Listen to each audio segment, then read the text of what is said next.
So you might have the biggest butt in the world and you might be able to squat 450 pounds, but is that glute max firing at all the ranges necessary to get through your daily life, like walking and squatting and anything like that?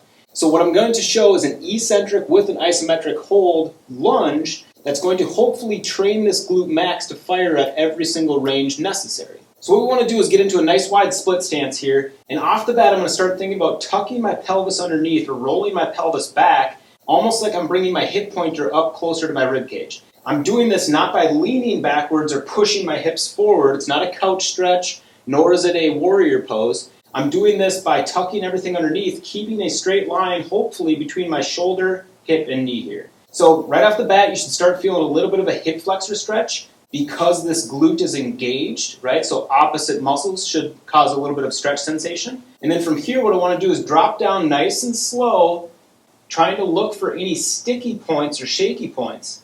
A couple things to make sure of is as you're dropping down nice and slow, we don't want that lead knee varying whatsoever, so it should stay nice and straight, and I shouldn't start leaning or favoring towards one side. If you start feeling like you're leaning towards one side, that's your limit, and if that's only to right here, that's fine. This is where we're going to hold that glute, squeeze so we're feeling that stretch, hold here until we start feeling that shaking, and that's perfectly fine. Another thing we want to think about is as I'm dropping down, I don't want that chest coming forward or favoring that opposite quad muscle.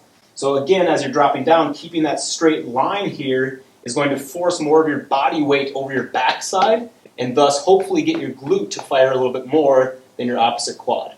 As I drop down nice and slow, I should start feeling an intensification on this stretch up front because I'm using this glute max muscle to fire.